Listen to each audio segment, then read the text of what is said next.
Hi. Hi everyone, so my name's Ayesha, but I go by ZOLATEC for my music name. For my full-time job at the moment, I'm self-employed as a steel pan player and I'm a cover act, so basically I play covers at weddings and festivals and things like that of just your regular pop songs and things like that. And in the past few years, I picked up Ableton Live as a way to express myself and kind of move a bit away from just being known as a cover act, basically. Hi, I didn't see you here, Noelle. Hi. So I'm going to basically give a little demonstration on what I'm using and what I'm doing in terms of my my original music. Sorry. I've only actually done my live set a few times. Like I can probably count on one hand how many times I've actually done this, including singing live. So it's a little bit new to me because I'm just known as usually just a regular pan player. At the moment, I use. Let's see if I can hold these up without unplugging them. I use a Launchpad Mini, and basically what that does is I've split my set into sort of sections of the song going down this way, and it enables me to kind of have loops of certain parts of the songs, but not all of them are, like some of the loops are just like really big, so they go through the whole song because I'm singing and playing pan at the same time, so there isn't too much looping, but there is a bit of looping. Like it's helpful for like interlude bits and using other things to like pitch them down in between. So what I use to pitch things, and essentially I've created like a little effects board with this. It's a Launch Control XL, and on here what I've done essentially is I've just MIDI mapped a bunch of effects within Ableton stock to this so that I can sort of play with effects on the master channel and maybe update some like reverbs and stuff live through the mics and things like that. So it's not quite as technical as using a push, because I guess with a push you can cycle through different parameters and things, whereas this is very like rigid. Like I know that this knob here is going to twist that and it's going to make that sound, whereas with a push I feel like there's probably a bit more control. But as I've said, I'm quite new to the live electronic side of stuff, so I'm hoping in the future to be a bit more experimental that way. Right. Has anyone actually seen a steel pan before, by the way? Yeah. Has anyone heard it in person before? Yeah. Okay, I guess everyone's heard it. Okay, cool. Right, I'll just get started then with my first song. Hopefully it's all going to work smoothly. Because Ableton can crash, and if it crashes, you guys can help me, because that's why we're here. Oh,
stuck inside your head, and you're thinking of all the things you wished you'd said. And so I needed you, and I thought that you needed me too.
down or pitch up or repeat it or sing over it or play whatever I want and how different. And then I can introduce the next bit and launch the main verse where I don't have to think about the effects because now I've got to sing and now I've got to play the pan. So it's basically just like in between bits to extend the set / have fun on stage and make every live set different.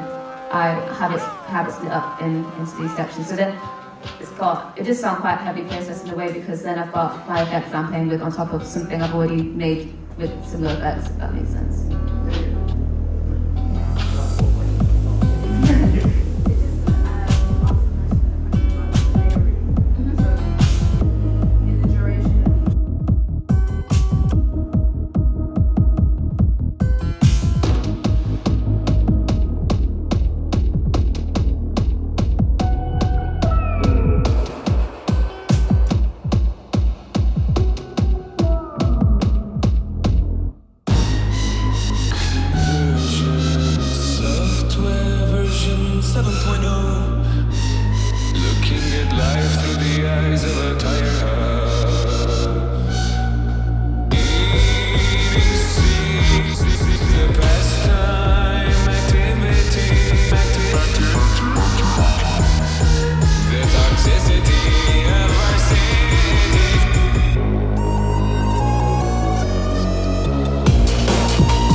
song, so I'm not going to play all of it because it's not finished.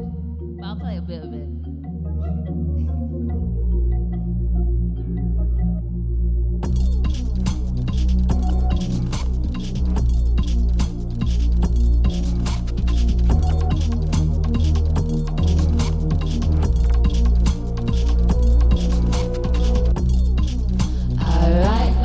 A chainsaw, 'cause I don't know how to unchain my soul.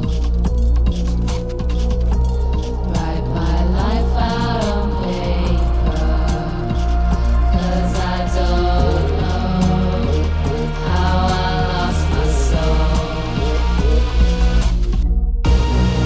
There's gotta be more to my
Thank you, guys. Got the echo.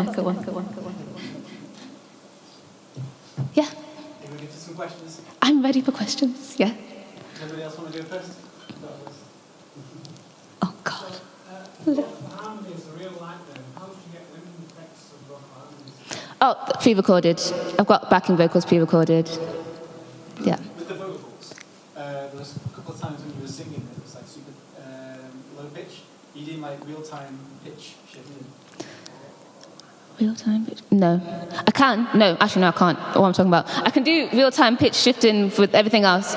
So, like, let's say there's some pre-recorded vocals on there already, and I pitch shift them down together. But Singing over like low pitch ones.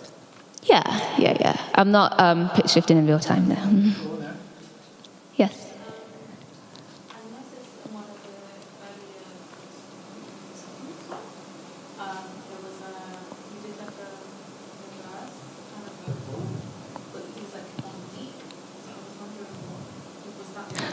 Yeah, that was also pre-recorded. Pre-recorded, yeah. So it was, I've got backing vocals pre-recorded, and anything reversed and things like that are already in the set. I'm not doing. I might have sang over it, but like I didn't sing it, like, it wasn't doing anything. How do I explain it? So let's say I've got, yeah.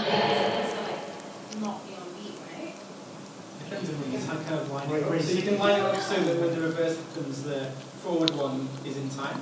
Is that what you mean? Yeah. Also, I do just, when I have like a reversed bit pre-recorded, because I can't sing it reversed, I just like sing something over it that sounds similar. Yeah, you just try and, yeah, so you just like enhancing whatever sounds, or whatever voice sounds like it's coming out. Yeah, that's probably why it looks a bit confusing. Thanks. Any kind of like wide reverse effects? No. Yes, some good ones. There'll be some Maxwell Live ones. I use one by Kilohertz. It's free. And it's like a reverse. It reverses you in real time as you go. and it's got you can change the timing of the reverse and the crossfades. Really good. Let's stick it on those. You wear that one. Kilohertz. Yeah, so basically Kilohertz, they've got this massive just plug-in suite, they're all free. Their transient shaker's the best. Their convolution reverb is better than Ableton's. Sorry. Yeah, it's tough. Yeah, you can use it in Ableton or anything. More questions? Yeah. Non-Ableton question.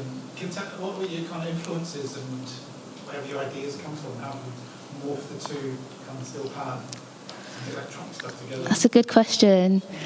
I've actually got a playlist full of all my influences on Spotify, which you can check out if you've got Spotify. If you search my artist name, it'll come up on my profile, because my influences are quite large. But I would say I'm influenced by songs that have a lot of sub and a lot of kick-heavy bass songs. But then there's also got to be something, I don't know how to describe how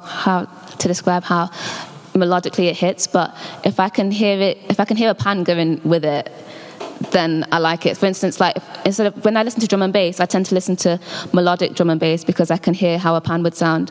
In my teen years, I listened to a lot of indie music, and those like high pitched guitars as well in my head sounded like pans. So I enjoyed that music a lot. And then I guess all my music comes from usually quite a moody, dark place anyway. So music with that moody feel is always good with me. I love moody, dark music. But I would say that if I was to like pinpoint genres, roots dub, like the real heavy, subby dub stuff. Yeah, drum and bass is in there, although there's no drum and bass in this set at the moment. Nu metal, of course. Dark trap, hardcore stuff. Yeah. Yeah. So there's some quite heavy processing and quite complex. So did you like start another Ableton project and just go crazy with the effects, and then you bounce it down, and then it ends up in eventually a live set? That's a really good question. Actually, yeah, I love explaining this. Okay, so basically, when I make when I make a song, sometimes my songs can have up to like 100 stems, and even though like there's not something big going on in all of them, there might just be like effects going on. I then put these stems into groups of the bass group, because sometimes I'll have like 3 or 4 different bass sounds, the drum sounds, the effects, the vocals. I tend to do like 16 layers of vocals sometimes. The melody, the lead, and the steel pan. And then what I do is I sometimes use these effects in the track to arrange the track. Sometimes I don't, sometimes I do, like especially like beat repeats and stuff like that. That's why it sounds quite heavily processed already. And then I export those as groups. I master them to the best of that I can. And then I export those as groups. As you can see here, it says like bass, drums, melody, lead, vocal, steel pan. And then in this set, for instance, with the first song, that's not chopped up at all. It's just, it's chopped into bass, drums, melody, lead, vocal, but it's the whole song. And then the next one is split into maybe like, how many parts is that? 1, 2, 3, 4. So the next song is split into 4. So I've got like an intro bit that just loops around. That bit I can like pitch down or pitch up or repeat it or sing over it or play whatever I want on the pan over it. And then I can introduce the next bit and launch the main verse, where I don't have to think about the effects, because now I've got to sing and now I've got to play the pan. So it's basically just like in between bits to extend the set / have fun on stage and make every live set different. I have it split up into these sections. So then it does sound quite heavily processed in a way, because then I've got my effects I'm playing with on top of something I've already made with similar effects, if that makes sense. Yeah. Yeah. Mm-hmm. So, in the duration of each song, you kind of swap between, like you said, to make it like French. Mm-hmm. You like swap between like each layer sometimes. Yeah. How would you play that the whole song? Yeah. So the song is essentially cut into. Let's say I've got a song and it's cut into intro, and then the verse, chorus, and bridge are together, and then it's the another verse which could be looped, and then an outro. How I would do that is I'd have this verse here going on a loop. So after maybe 16 bars, it goes back around again. And then when I launch the next section of the song, which is the verse, chorus, and maybe the bridge bit, I'll have it so that it automatically plays the next one so that it doesn't loop that section again, because I'm thinking to myself, I don't want to loop that again because that's quite a big piece to loop, basically. And what you have to do is kind of quite techie, because do you see these little like semicircle things? Not semicircle, they're circular pie-looking things. See if I can point to it. These things. Yeah. So that basically is the time of like the whole piece that you've looped. And so what I do is you have to divide that by 4, and then how do you even do it? I don't even know how I did it. I think you've got to press like it's a follow action. Yeah. So you select the individual clip, and then you select the follow action, and then in there you put in the follow action tab, it will show you like stop or move on to the next one, and it will only know to move on to the next one if you've told it to, and you've told it like how long to wait before it jumps into the next one.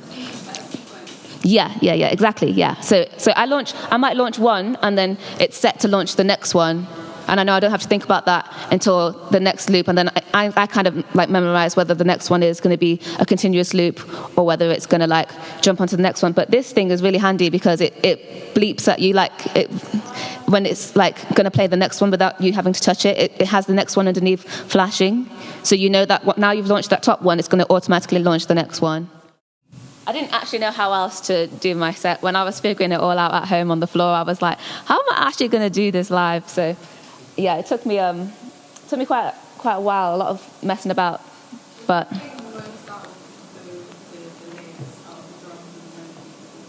so what do I play most? I'd say there's the bass and the drums is always going usually, and the vocal, but the lead melody and steel pan, that's not as like prominent in each song. Yeah, definitely, yeah, sprinkled. I have the pan like more sprinkled. It's not really like, I guess, yeah, as a cover act in my other job, I guess I'm just like always playing pan, so I like to have it just like in there a little bit. Yeah. Was there more questions? Sorry, I saw some more hands. So with what I noticed with like the transitions between different tracks, you're going from like different BPMs and like slowing it down. Have you got like the tempo, the master tempo mapped to a note? No, so with the tempo, using like it's all on the side. It's all on the side there. Do you see on the all those like there's hundreds of numbers on the right hand side. So again, it's one of those where like each scene has to be, I manually put the tempo in so that when I click the next song, again, it's going to, Ableton will naturally now jump up to like 145 or 144 or 152 when I've launched that scene. But sometimes Ableton does this funny thing where like it randomly speeds up and I'm like, why is it doing that? I've not figured out why it does that, but I think it's just like a glitch where sometimes if I jump from like 130 to 76, it just rarely happens. I just get scared that it would happen live, but it sometimes just like starts speeding up, and I'm like, why is it doing that? Does it instantly jump, or does it gradually? Instantly. Okay. It isn't like climb. Yeah. I think there's some Max for Live plugins that you can get it so it will slowly, like gradually. Like a tape type. Yeah. Like that's cool. Does it sound like you're doing some pitching down kind of things during the transitions? Yeah. Like the EQ and some effects and stuff like live. It's more just a creative question of like how much of that is rehearsed and part of the set where you're like, oh, I'm going to kind of put the lows here and then bring them back up here, or how much of it is like in the moment while you're kind of singing and playing and then you're like kind of feeling what you want to use the effects for in any given performance. Yeah, so with those effects, I'll just bring them on the screen.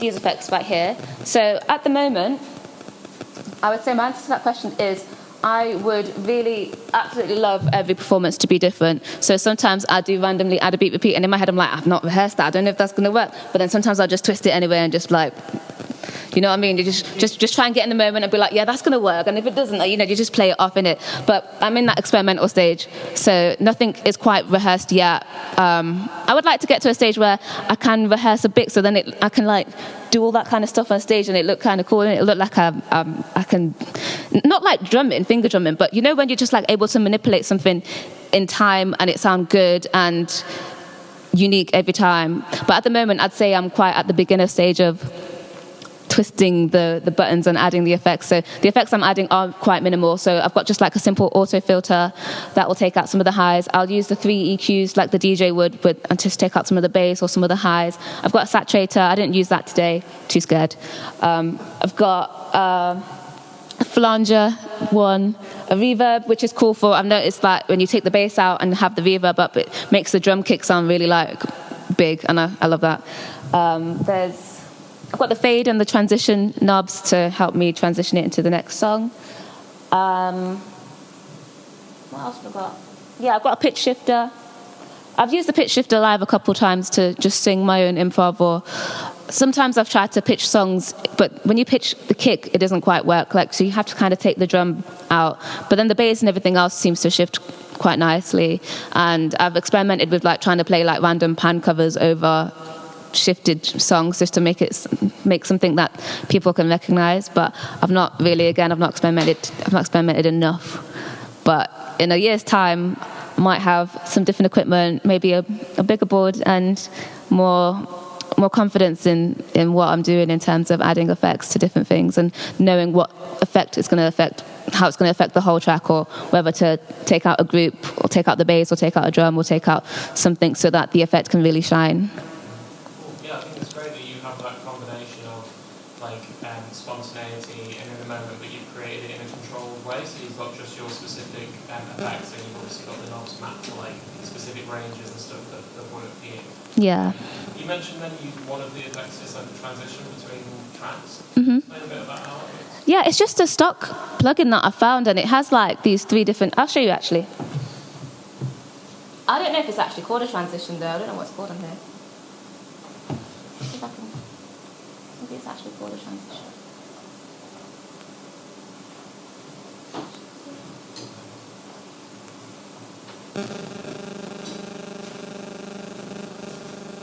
No, I don't know what it's called. Okay, wait, I can find it here. Okay, it's something called Strange Creatures, and it's already in Ableton. It's an audio effect rack, which I put within an audio effect rack, and it sounds like this.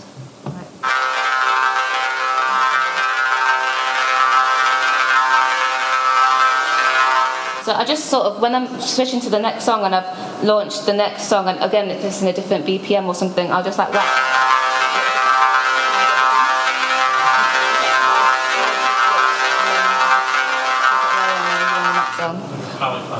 Yeah, because it literally creates its own sound. There's no other sound playing when that's on. It's just its own sound by itself. It's its own. So I don't know what key or pitch or whatever it's in. I don't know what it's doing, but it's there. And I like to use that to just to change into the next song. That and the fade, of course, the kind of dub echo fade is always a good one. Those are the only 2 so far I found that work. Or also taking out the low, taking out the bass, and then adding the fade on top of it.